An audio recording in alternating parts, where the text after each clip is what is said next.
The following stories are inspired by documented paranormal encounters. Some locations and identities may have been changed to protect the people involved. These stories may be disturbing for younger audiences, and listener discretion is advised. This podcast is based on true events.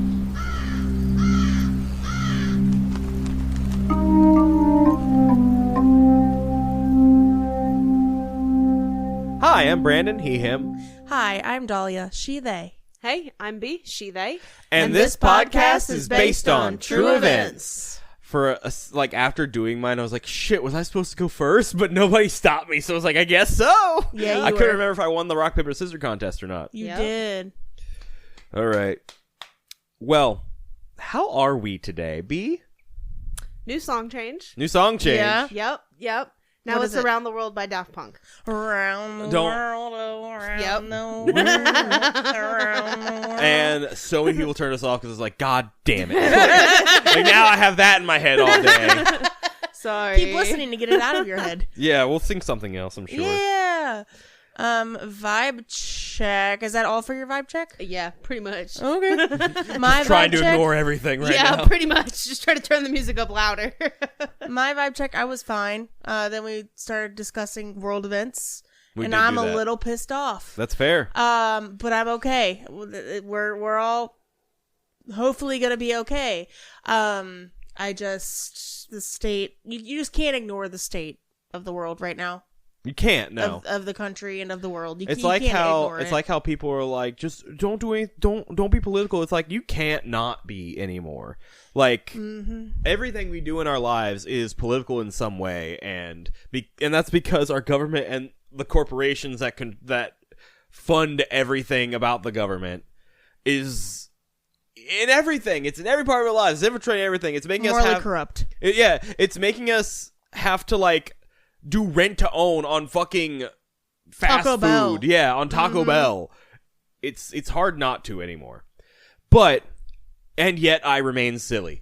Yes. Okay. The horrors persist, but yet I remain silly. I got a t-shirt that says that. I Hell love yeah. that. Yeah. I love I wore that for the party that I had the bee costume on. Yeah. Yep.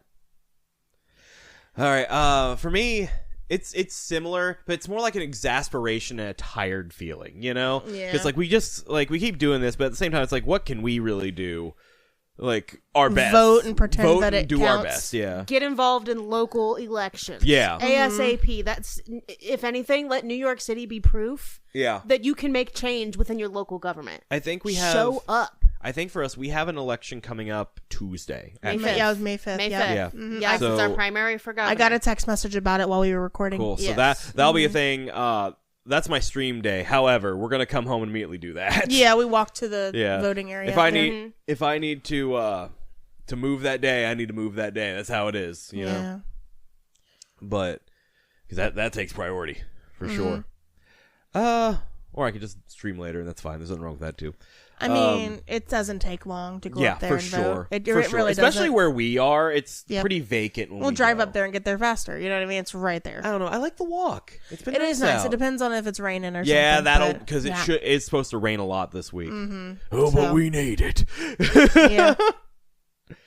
Oh man. But yeah, I guess that's my vibe check. Is I just feel so tired about everything going on lately, and that's it. It's easy to be exhausted. It's easy to be exhausted. Okay, but I'll tell you what's not going to be exhausting is my story this week because it's got no trigger warnings. It's kind of out of our realm of what we're used to again. Is it silly? It's not silly. It's not very Damn. silly. I mean, some people may find it silly, but like usually my stories aren't very silly, right? Right. But this is another one that just barely made the cut of getting its own episode, and not having to share for me, right? So it's a bit shorter. We are going back to the Amish today. Hell yeah. Yeah, we do. We will every so often. There's not many episodes of Amish haunting, but we have another one today. It doesn't have an intro, but it deals with the Amish religious belief, or not belief, but law that they abide by, where they are not allowed to use electricity, right? Which no matter what your view, that's their thing. And so that is the view that we are going with today, is just from their perspective and from that. So, as told by the show Amish Haunting, I give you the story called Lights Out. The Amish believe that to be born Amish means that God has chosen you to live to a different standard of life. One of those standards is famously living without electricity. They believe that, quote, Englishers is what they call us, use electricity to spread hate and violence, and that such conveniences make one lazy and invites evil and sin into one's life. They had me up to that last part. Exactly. Honestly, using electricity to spread hate and violence, that's not all that incorrect. Right. Yep. But invites evil and sin to one's life, that, again, you lost me. Yep. Daniel Gingrich, his wife Sarah, and his son John were living with Daniel's brother and his family. His family had taken them in after Daniel and Sarah had just gotten married and found out that they had a baby on the way. In their community, a lot of young couples lived with their relatives when they were just getting started. However, the place was a bit cramped for two families, which caused a bit of stress between both parties. After looking and looking for a place of their own without any luck, Daniel's English driver said that he knew of a house one day and offered to take him and Sarah by to check it out. House for sale, I mean. So Daniel, Sarah, and the kid, they are Amish. They are Amish. Yes. Okay, got it. Yes, they are Amish. The driver is English. Got it. Yes. From the outside, the place seemed perfect. The inside, however, complete opposite of an Amish household. We're talking electricity, carpets, the whole shebang. And yes, they are not allowed to have carpets. That is one of the amenities that the Amish believe creates sin and is evil. And while Sarah asked how they could buy a house with so much waste inside it, wastefulness, the couple couldn't help but fall in love with the house. And the fact that the house was apparently not only Amish built, but built by the family of one of their bishops really sealed the deal for them. They would be honored to live in a bishop's former home. Noting how much work taking out all the wiring would be, the seller suggested that they just leave it and just not use it, right? Daniel could pay the seller for the monthly cost of the electricity, and the seller could pay the electric company. Easy, right? Daniel was hesitant and decided to decline the offer. Either way, first, Daniel would need permission from their current bishop to buy the house in the first place, given that there were so many English amenities inside it. Daniel tried to get permission to buy the house as is, but the bishop said that he'd only give his blessing if they promised to get all the wiring and electricity taken out of it. A promise that Daniel, desperate to have a home of their own for his family, reluctantly made. And with that out of the way, Daniel and Sarah finally closed on the house. And Daniel started the long, grueling process of converting his new home to be suitable for their Amish family. There were carpets to be ripped up, wallpaper to be taken down, and wiring to be ripped out. After a long day at his job, he'd go right to work on the house, not getting home until late, sometimes not even going to bed after, but heading right back out to his job. Sarah says that there were some nights he didn't come home at all. All of this obviously starts to take a toll on Daniel, as it would anyone. To the point where Daniel actually calls the seller and tells him that he has reconsidered his offer about keeping the electricity in the house. Despite what his bishop told him, he said, this is too much work. They didn't plan on keeping the house forever, after all. They wanted more kids eventually, and this place would be way too small for them. This would make sure that they didn't lose money in the sale. Plus, if Daniel was being honest with himself, he'd love to have a computer he could use to look for jobs, maybe a radio to work by, a small light and some power tools that he could use when indulging in his hobbies of making children's toys. Daniel told himself that it would just be a small infraction. Only the seller and him would know anything about it, and he wouldn't be taking advantage of it. In fact, in the long run, wouldn't it allow him to spend more time with his family? So instead of taking them all out, Daniel just covered up all the sockets, making sure that he would get to certain ones if need be. So he made sure that he would be able to open some, right? One night later, as he was working late, Daniel witnessed a propane lamp light all by itself. To turn a propane lamp on, you have to physically light it yourself. It doesn't just flip on. A little surprised, Daniel tried to see this as good fortune for his new home. As he stared into the propane lamp, however, Daniel hears a gravelly voice come from behind him. In Pennsylvania Dutch, the voice said to him, "You will pay." Turning on the spot, Daniel sees nobody else in the room with him. He tried to explain it as a result of him working too much and not sleeping enough. Daniel moves his workshop into the house, where he uses small power tools that he purchased to craft toys by electric lamplight. Knowing that he will be shunned if he ever gets caught using electricity, Daniel is nervous as he works. And for, you guys may remember from last time, but if you haven't been here before, this is your first episode, being shunned basically means you get kicked out of the Amish community. And although he is the only one in the house, Daniel can't help but feel like someone is watching him. He tries his best to ignore it. Making toys to sell is one of his life's dreams, after all. And now he finally has what he needs to take his craft to the next level. And with all the toys he's able to sell at the market now, he's able to shower his nephew and son with new gifts. As the adults prepare dinner one night, young John, his son, goes up to play with one of these new toys. After the table is set, Sarah calls John down for supper but gets no answer. Suddenly, they hear John scream out from his room upstairs, and Daniel and Sarah run up to check on him. Upon finding him, they see that the new toy that Daniel had given him was broken. When asked what happened to it, John told them that, quote, the bishop had stomped on it. Daniel tried to coax out the truth from John, saying that he could have another toy if he explained what really happened. But John told him that he wasn't allowed to play with the toys, and that if he played with them, he'd go to hell. Oh my god. Damn.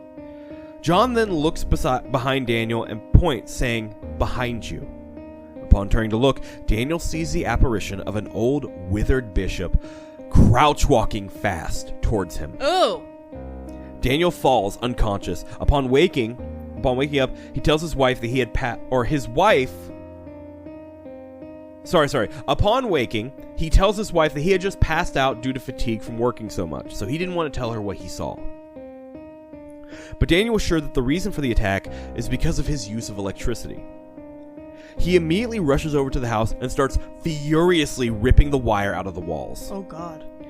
As he hacks into one of the walls with an axe, Daniel finds a Bible hidden away behind the drywall. He guesses that it must have belonged to the bishop who built the house. Opening it up, Daniel finds something carved into the pages, a threat that says, "Hell awaits you, Daniel Gingrich." Holy shit, what the fuck? Daniel drops the Bible as what he describes as a wave of fire moved through his hands. Or moved through his hand that was holding it, rather.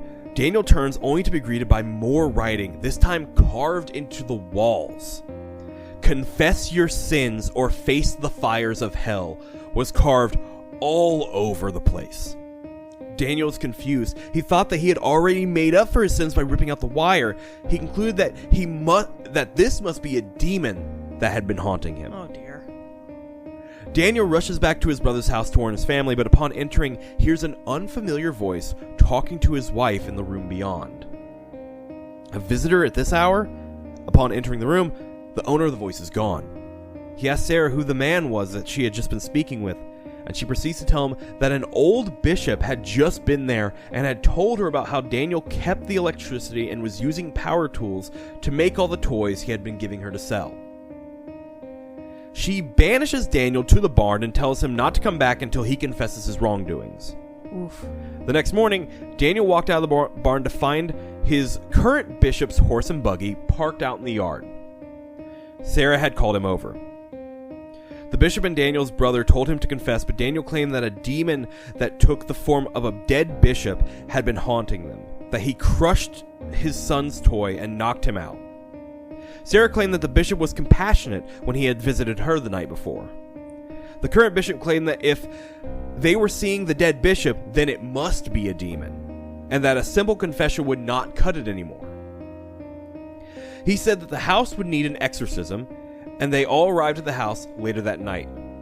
When they did, they witnessed lights flashing on and off in every window of the house. However, this shouldn't have been possible, given that Daniel had just pulled out all of the wires in the house with his own 2 hands, just the night before. As the lights continue to flash, the bishop starts to try and banish the dark entity. During this, the group would periodically see flashes of an old, withered bishop standing amongst them with an angry look on his face. So they were in the house at this point where it's just flashing amongst them. It's among them now. Oh my god. Amogus. Not being able to take anymore, Daniel gets on his knees crying out that he had sinned and begged for forgiveness. After doing this, the flashing stops and silence falls on the house.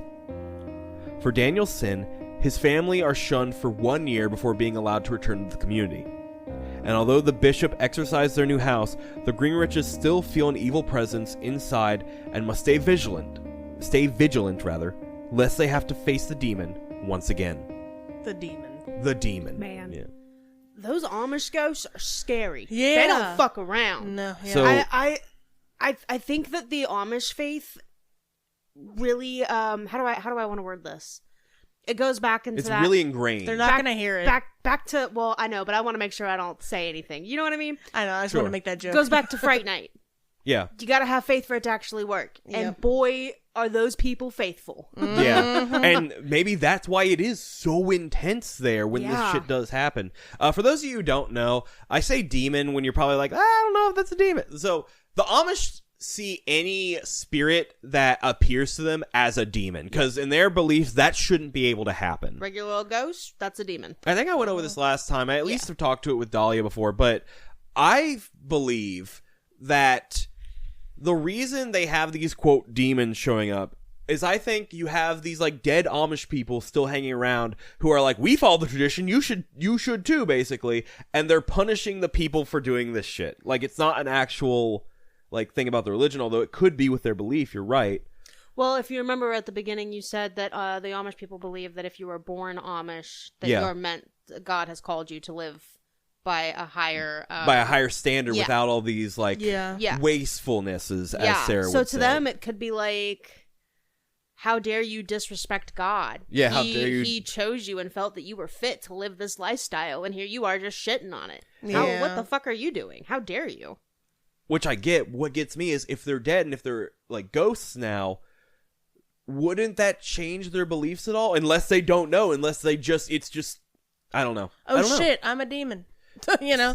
I don't think that. I think it's more like, it's not a conscious thing. It's just a reaction, almost. Does that make sense? Yeah. Okay. Mm-hmm. Like, they're not thinking about, oh, I'm appearing to these people. If that would have happened when I was alive, we would have thought it was a demon. I wonder what's going on. No, they're just thinking, how dare you? That kind of thing. Yeah. Mm-hmm. Yeah. No, yeah. I always find it really interesting hearing about Amish ghost stories. The Amish in general, while I don't follow that belief or I don't really put too much stock into it myself, it's always very interesting to learn about, you know? Yeah, I agree. Mm-hmm. Yeah. Any other thoughts on that? I have a couple pictures. They're both depictions from the show this time. I'm ready for pitches. You ready for pictures? All right, let me get to them. Let's see. These were back. I did this story a while ago. Last time I did the Amish haunting one before. It's from the same episode, but because there's so little episodes, I've got to kind of space them out. Yeah. You know? So, this first one is a depiction that they gave in the show of Daniel working at his new desk by electric lamplight at his new little workshop. And the thing is, like, what sucks is, like, he really does have good intentions. He's like, all I want to do is make children's toys, make people happy, and make some money to give my nephew and my kids some toys that they deserve, and I think they do, you know? Yeah. Like, it just doesn't seem fair to me. Mm-hmm. All right, but there's that one. And then I have one that is the depiction of the bishop that Daniel saw fucking crouch walking Adam Speedy Quick. That's scary. Which, what a depiction. You want to know what I pictured? The goddamn old man with the cane from Emperor's New Groove. Oh, yeah? But, like, running really fast. Well, it's this guy. That looks pretty scary. Yeah, that's still scary.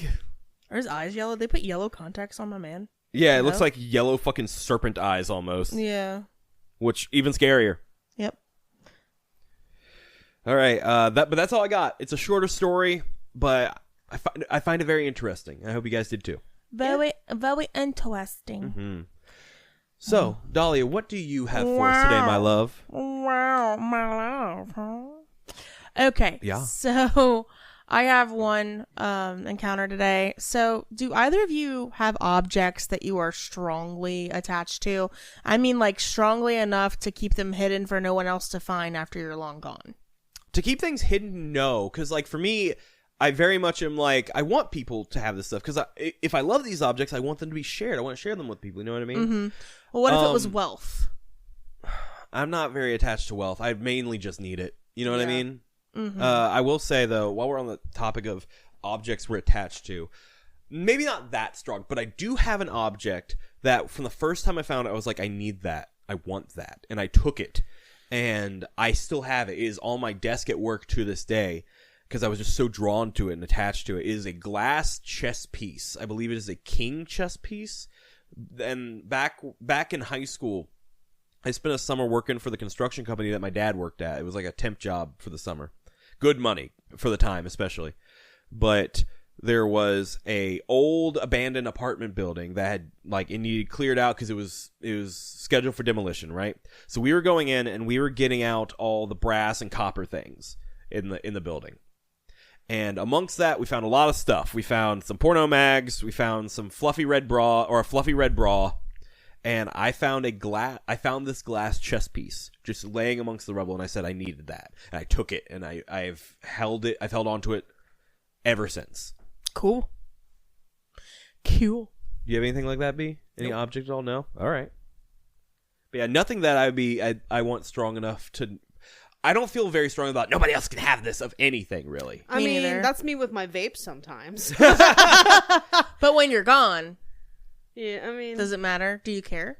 No. And now that I think about it, I mean, I have things that, I care about where they go when I'm gone. Yeah. Sure.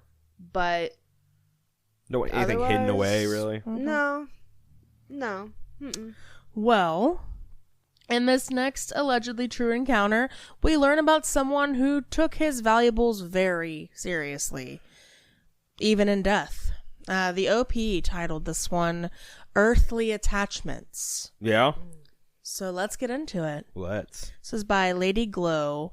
They actually posted this February 15th of 2026. Oh, damn, that's really recent. Yes, that was a couple months ago. That's a couple months ago, yeah, okay. Mm-hmm. The country of origin here is Mexico. Okay. And the paranormal category is, once again, haunted places. Mm-hmm. This experience is something that happened to my paternal great-uncle G and to my eldest brother. I'm going to go ahead and... I didn't write this, okay? Yeah. I didn't write it, but I'm going to turn the letters into names in my... out loud. Sure. Because A, G, C, all that kind of stuff just drives me a little bonkers, and I meant to do that, but I didn't. Okay. So we're going to say paternal great-uncle Greg. Yeah. To my eldest brother, first name that comes to mind is Alfonso with A. All right. In the late 1980s, and took place at a casona, which is a Spanish colonial old house. Mm-hmm. It was built in the 1800s. Okay.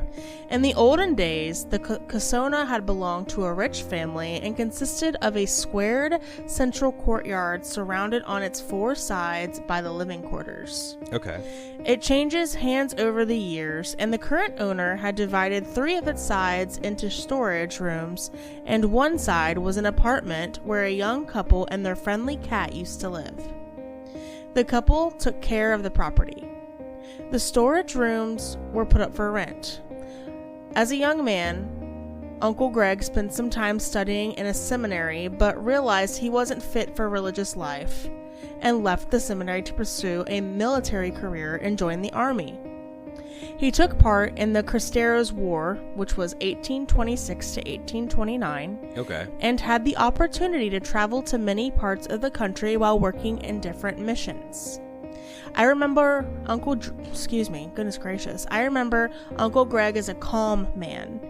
It was always a pleasure to listen to the many things he experienced during his life. He got to know and interact with all kinds of people and seemed to enjoy the company of the locals from the small and isolated communities he had to travel to. Once he retired from the army, he took a hobby that would allow him to travel around doing something new and different to what he had done before. His hobby was treasure hunting. Ooh. Although the time spent at the seminary made him a bit cynical about organized religion, Uncle Greg was a firm believer on a link between ghosts and lost treasures. He decided to go back to places where the people had told him stories about haunted locations. He managed to find some treasures of little or no value, but he was there more for the adventure than for whatever material riches he could discover. He used to jokingly say that if he had saved the money he had spent hunting for treasures, he would have had more money than what he had found. Right.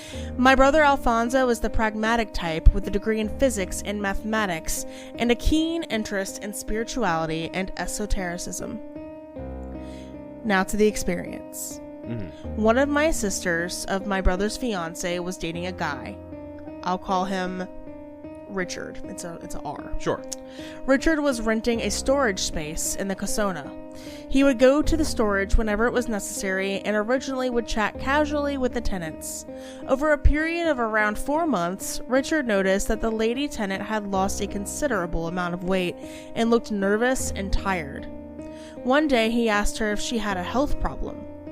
The lady confided on him that she wasn't able to sleep because frequently she could hear and see the shadow of a charro. Charro is a Mexican horseman or cowboy. Ew. No, sorry. You said horseman. I was like a guy with a horse head, and then you said cowboy, and my brain just took a second to register cowboy. Okay. Okay, sorry. Not you. No, this is a cowboy. No. I was like, what you got against cowboys? No. Cowboys are dope. I want to be a cowboy, baby. Oh, Walking around the courtyard during the night. Understandable. She was afraid and didn't know what to do. One day, Richard mentioned this to Alfonso, and my brother suggested asking Uncle Greg for his help. After talking to the tenant, they agreed to visit and investigate the Casona. They went to the place several times, usually on the weekends, talked to the lady, and explained to her what they would do. During these visits, the cat would rub on Uncle Greg's and Alfonso's legs and liked staying around watching what they were doing. One night, Alfonso had a dream in which he saw an explosion in the Casona, with dirt flying first. Then what looked like rocks or chunks of concrete, and lastly, coins flew up into the air and then landed and rolled on the ground. One day, they were scanning the courtyard with a metal detector under the watchful eyes of the cat and found nothing. Then, Alfonso had to go to the washroom and the kitty followed him. When he was in the washroom, he saw the cat curving her back and her fur was sticking up, hissing and growling. Then she ran out of that place. At the same time, Alfonso began hearing what he describes as the sound that little pebbles or grains of rice would make when thrown against the wall, and felt the hairs on the back of his neck standing up. Although he kept calm enough and didn't run out of the room, he still shudders every time he talks about this event. After it was over, he went looking for Uncle Greg and found him resting, leaning against a wall and looking more serious than usual. They decided to call it a day and went to a bar for a drink. Once in the bar, they compared notes and were surprised at the realization that both had experienced the same sound. The next time they went, they located a spot where the metal detector began screaming. Then asked the tenant lady to inform the landlord and request his approval for them to dig in the property. Once they got the go-ahead, they began digging on the spot marked by the detector. After some time, they had dug out a hole almost 1 meter deep, and found a slab of concrete that couldn't break with their shovels. Among the dirt, they found several coins of small denomination and dated in the late 1800s and the early 1900s. They were as excited of their findings as they were tired and decided to stop digging. Besides that, they didn't have the right tools to break the slab of concrete. Notice the resemblance of these findings with my brother's dream. Many people were following the development of the events with great interest. Not only my family and my brother, Alfonso's soon-to-be in-laws family, but the Casona's tenants and the landlord, too. I remember how excited we were, anxiously waiting for Alfonso's return and bombarding him with questions about the latest progress. But we had to wait until the next weekend. Unfortunately, the next time they went bringing along a pry bar and a couple of sledgehammers, the tenant wasn't there to let them in, and the next time they were told that she had to go somewhere and they couldn't stay alone in the Casona. They understood that things had changed after finding the coins. Perhaps the landlord and or the tenants decided to keep on digging on their own so to avoid sharing the treasure with Greg and Alfonso.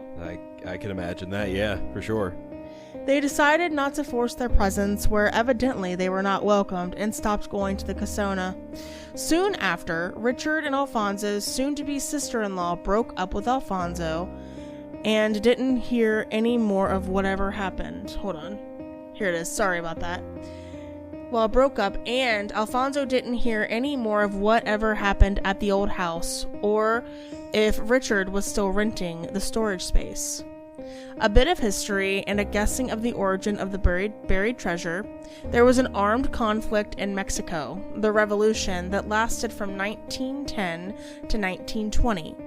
It is possible that the original owner of the Casona decided to bury all or part of his fortune in the courtyard, and he died without having a chance to recover the money. Hence, his restless spirit was still guarding the courtyard in hopes of preventing anyone from finding his money. I wonder if the Charo is still walking around the property, or if he attacked the people trying to dig out the courtyard in the same way he did to Uncle Greg and Alfonso. At the end, I think this is the sad story of a man so attached to his material possessions that he was not able to move on when his time came to leave this plane of existence. What in the Scooby-Doo? That sounds like a Scooby-Doo episode. That's crazy. Like, the ghost of a dead horseman doesn't want you to find his gold. And so you find it, and now all of a sudden there's like these hauntings and shit. It's like, oh, you messed up now. And then it turns out to be the landlord in a mask. Imagine. Yeah. No, that was cool. That was an interesting one. That was a really fun one, actually. Yeah. I like that one a lot. Let's see my notes. Seminary to military. You said he went to the military because he wasn't built for the seminary life. I was like, I ain't built for either of those lives, actually. Right, so exactly. There's that. And then you were talking about that dream of like the money flying. I was like, is there money in like the concrete? And then obviously, yes, there was. But I thought it was like gonna be like in the building or something. But no, it was like in a slab under the ground or something. That's neat. That's cool. I fucking love treasure shit. Me Plot too. Twist. It's cool the shit. slab from Courage, the Cowardly I was Dog. gonna say the slab. Return the slab, Yep. or suffer my curse. What's your offer? Y'all want pictures? Yeah, of course. Yeah. Okay, this first one, he was describing the courtyard. Okay. Yeah. It's like that. That's an online architecture. Oh, that's pretty. Publication. There's an online architecture publication called Arch Daily or Arc Daily. It's a Hi Arch Daily too. Hi Arch Daily. Casona with the middle courtyard, potentially from the 1800s, which is what we were looking for. So pretty, right? Oh, I love architecture. I love that shit. If you've seen Encanto, they have something kind of similar, not really. But let me see. And then I have another photo here, and it is. Give me a second. Just a bunch of. No, I'm gonna start with this one. Hold on. Okay. Sorry, guys. No, you're good. You're good. I'm thinking. Here is the Charo. It says the words at the bottom says Charo Mexicano, I see. It's just a depiction of what they look like what they would be wearing. Mm-hmm. And he's on a horse. And then, of course, my final pictures. Has the artist never seen a fucking horse? Yeah, what are those legs about? That was actually from the Wikipedia, too. So these are coins, or I guess you could call them, I think they were still called pesos. I did some research. I don't really quite remember, so correct me if I'm wrong. Okay. It says peso on the coin. Perfect. Okay. So around that time, that's the 1920. So some of them are from the 1800s, some of them are from the 1900s. I think this one says 1856, and then the ones with peso on it says, the ones with peso on it says 1920. Okay. So we have both here. That's really neat. Right? I know they had a different form of currency before the peso. Yeah. Can't quite remember what it was, but I mean, who didn't have different forms of currency before they had the established one, right? For real. So yeah. No, it's neat. I like that. Mm-hmm. It was really cool. Thanks. Very nice. Very nice. You got something for us, B? Hold on, wait. That's another thing I always really like is like other cultures in our countries and money. I think it looks neat. Exactly. Like yeah, coins I agree. Specifically. My stepbrother Tyler used to like collect those state coins that they had. I don't think they still do those. Oh, but I know what you're talking about. But like their coin, they all have like a different state on them and stuff. And he was trying to collect all 50. Did he ever get all 50? I don't know. Can't remember. I'll have to ask next time we see him. Yeah, just like, hey, by the way, did you ever collect all 50 of those state coins you were trying? He'd probably like, what the hell? What are you talking about? What are you talking about? All right. Yeah, B, what do you have for us today? I have a story about a friend doing something really awesome for another friend. Uh-huh. But the friend that is receiving doesn't trust their friend. Oh, that's sad. Yeah. But Just make us feel good, not sad. It will. Okay. It will. I don't trust. It will. This is a comment. Commenter's name. Never mind. I'm just gonna call them OP in the story. Okay. But anyways, the original OP asked, "What is one act of kindness you were shown that you will never forget?" Mm-hmm. I thought this was pretty funny. It actually made me think of that Game Grumps episode talking about Mark Zuckerberg and the fucking Facebook movie. Mark Zuckerberg. Yeah. Yep. You'll know why when I get there. Okay. When I was trying to sell my first home and moving into my second home, one of my best friends needed a place to stay. Since he was a single construction worker in his late 20s, I didn't have a problem with him staying at my old house, rent-free, until I could sell it. We came to terms that he would maintain the yard, pay the utilities, and would leave the house on short notice if it sold. I get a call from my realtor, who was a friend of my wife, telling me that there's this guy going to the house. Mid-40s, recently divorced, and my place is exactly what he's looking for as far as the location and price. This is awesome, because the property taxes and assorted bills for two houses were beginning to wear a hole in my bank account, so I call my buddy to tell him that there's someone coming in a few hours and for him to tidy up. After the showing, my realtor calls me back and tells me that while my house was close, the guy needs a finished, insulated/drywalled garage, and mine was unfinished. A bummer for sure, but this guy was probably the second or third person to view the house, so I wasn't worried. A couple of days go by and the weekend rolls around. My realtor calls me again and says that she has two people who want to see my house this weekend. Awesome. I call my buddy to tell him to tidy up the place. No answer. Very unlike him, so I shoot him a text saying, "Hey man, 2 showings this weekend. Please straighten the place up. Thanks." Again, no answer. And I'm starting to get a little worried when I get a call from my realtor freaking the fuck out. OP? Yeah, we have a problem. Your tenant trashed the place. There is sheetrock everywhere. Paint, joining compound. It looks like he unloaded his work truck in the middle of your driveway and just left. How quickly can you get here? At this point, I'm pissed. This guy is one of my best friends, and he's gonna fuck me like this? What a piece of shit. I start blowing up his phone, leaving shitty voicemails telling him to pack his shit and leave, calling him an asshole, and just verbally abusing him for pulling this kind of stunt. My new house is about a 15-minute drive from my old house, so I spent the entire 15-minute ride yelling into my phone or sending "fuck you" texts. I get to my old house and the first thing I hear is the unmistakable sound of an air compressor or paint sprayer running. I asked my realtor if she went inside to see what the house looked like, and she said that she hadn't. I used my spare key to get in through the front door, walk through the kitchen, and through the main door in the garage, only to see my friend, on his one day off, has spent that day hanging insulation and drywall in my garage, and was now spraying all the walls a nice shade of eggshell white and a semi-gloss, just like the potential buyer from a few days prior had wanted.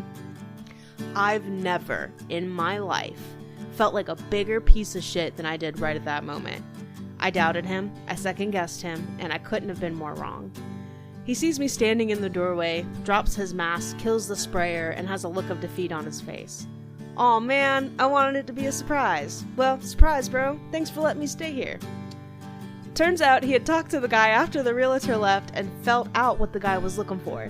The guy said if it had a finished garage, he'd buy the house as it had everything else he wanted.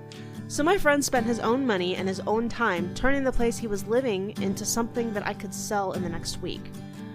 Well, as soon as he stopped working to show me what he'd done, he checked his phone to see a dozen missed calls and half a dozen texts. He read through them and just started laughing. Did you really think I'd fuck you like that? Damn, bud, we go back further than that. You got trust issues, son. And with that, he forgave me, my stupidity, and my mistrust. I've never, ever doubted him again, and he's never let me down. Aww. That realtor is fired. Yeah. Immediately. Yeah. You're telling me you didn't even go, you hear this noise going on, and you even go in? Yep. And you just send me that text? Fired. Yep. Mm-hmm. Oh, ooh. No. The way I'm looking right at that realtor, like, get the fuck out of here. You're done. You're done. Mm-hmm. Bad review on Yelp. Worst review on Yelp. You didn't go in to look. You didn't even try. You didn't even check. But also shame on dude for not trusting his friend. You know what I mean? That too. No, that was the first thing I thought of is especially if it's somebody I know. Like, even if it's somebody I don't really know all that well, but like I know enough to where like, yeah, of course you can stay here. My first thought is, all right, something's got to be going on. Like, there's no way they just like that they're doing this, right? Yeah. I always give the benefit of the doubt. Yeah. Like, I feel like maybe that could be to my detriment sometimes. However, at the same time, it's like you gotta at least give people a chance before. Yeah. I think I also have trust issues, but I think internally would be my trust issues. Externally, I would try to go scout the place, figure out what's going on first, and then freak out on them if they did fuck me over. Does that make sense? Yeah. It's always I'm not like trying to burn bridges. Yeah. No, it's always like you just gotta confirm first. Yep. Like. Yep. Also, because you don't know that realtor. All gas, no brakes. You can't do that, bud. Like, my first thought was like, nah, I know my friend. Something's going on. Yeah. Like, I at least let me check. Yeah. Right. Oh, man. I like that one. Mm-hmm. As for our picture, Fired. I found out that there's people our age that don't know what a paint sprayer looks like. Really? So I brought you a picture of what a paint sprayer might look like to do the inside of your house. How'd you find that out? Huh? How'd you find that out? Asking. Who'd you ask? My husband, one of knew my it. partners, a few friends. None of them knew what a paint sprayer was? They knew what it was, but didn't know what it looked like. Oh. Yeah. I guess that's more fair. If I cut out the bottom of this to where you don't see the paint can, they didn't know what it was. To be fair, I don't think I would either. Me neither. I didn't grow up in like painty things. I grew up in concrete stuff. I was picturing like one of those hand sprayers. I was picturing the thing in Splatoon that had like the big funnel thing on top that you like like that kind of thing. Fair. That's what I was picturing. I thought hand sprayer too, except when he made the comment about the air compressor. No, for sure. And about switching it off. Yeah. Yeah. Because the hand ones, it's a trigger. Yeah. Mm-hmm. No, that was gotta trust your buddy more, man. Yeah, trust your friends, man. They'll do some really cool shit for you. Like that's great. That's really cool. That's so nice too, just to be like, look, he's been helping me out. What do you need for this house to get you by in this right? today? Like, let me stay here rent free. How can I help? No, for real. Mm-hmm. Because like I'm also very similar to that, where like I can't just take something for nothing, especially that big. Right. It's like to get this house, my mom helped us out with the down payment by dipping into her 401k, and we're paying her back because like I'm not just gonna take that. You know what I mean? Yeah. She does seem to do she'll do things every once in a while that'll lower what we owe her by a lot, Because she'll be like, well, I gave your sister some of this, so I'm going to lower yours too, and just call it like that, and it can be even. It's like, Mom, like, you do a lot for me already. Like, I don't want to, but she likes to feel like she helped out. Like, she likes to feel like she helps people out, especially her kids. She's like, I may not be able to do a lot physically, but if I can help with money, I can, like, then I'll do that. My birth dad will not let me pay him back any money that he'll say gifted, but I say lent. Right. I'll come and I'll ask him for help with something and swear up and down that I'm going to pay it back. And then when I go to send him the money back, he sends it back to me plus some. Oh my goodness. I cannot pay him back. He won't let me. I'm doing my best and I cannot. I'm trying. Oh, that's really sweet. Yeah, it's really fortunate to have those kind of people in our lives. I believe. He also didn't come into my life until he was 10, so part of me feels like that's like he's trying to make up for it. Right. I can understand that. Another thing about my mom is her house just flooded again. Oh. In this recent storm that happened with us. And so, which her house flooded like a few months ago, I'm pretty sure, like at least within the past year of time. And she had to rip up all her flooring in her kitchen. So basically she put down all these like padding that like think of like the puzzle padding looking thing, but it's like all black, and then she puts down the rugs on top of them. But she has to replace nearly all of them. Damn. Like, damn. She's like, I got out of bed, put my feet down, they were wet, and I was like, I was like, what is going on? What would we do? Like, I don't. Especially on the second floor, if you got out of bed and your feet were wet. On the second floor, it'd be insane for us. Problem. Yeah. But for Mom, she lives on like a basement floor, basically. Yeah. Which, thankfully, there's no, like, wood under her carpets. It's all concrete. So that helps, too. Yeah, for sure. Because I can't imagine 2 floods with wood under there. Oh, no. It'd be rotting and, like... Her fucking floor would look like the ocean. Yeah, for real. No, but thankfully she has my sisters and stuff to help out, and my niece to help out. That's awesome. And getting that stuff repaired. But, God, it's so... I can only imagine how irritating it is. That's awesome. It would be the end of the world for me. Because, like, the end of the world. My house has drains in the basement. Yeah, ours too. Because we were so flood prone from the river.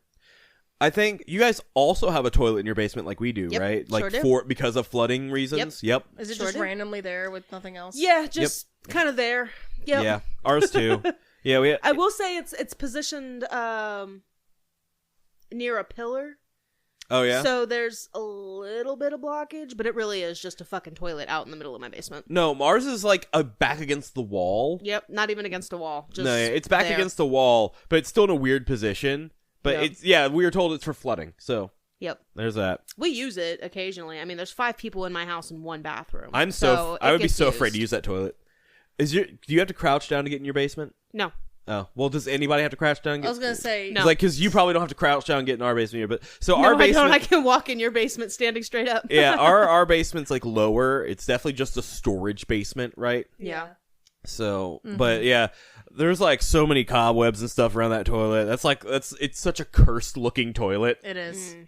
But, yeah, good story. I like that one a lot. That was fun. Yeah. Both of you had really fun stories today. Mm-hmm. Yeah. But...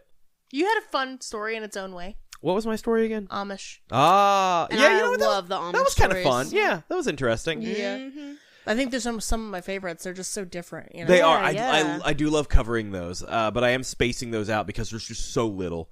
And of course, there's so little. Like even if you can, like, get somebody to like an Amish person to talk about this. I don't know. Besides, I also don't think that the people telling the story in the show are the actual Amish, because I don't think they'd appear on camera. I think they're taking the story and then telling it as if. Yeah. Which is fine. That's why I usually don't include like the pictures of them specifically. Mm-hmm. Yeah. But no, it's so rare. So it's such a unique look into this world that I personally know nothing about, really. Right? Mm-hmm. But yeah, thank you all for listening today. I really love doing this, and I hope you love listening to us do it. I mean, who are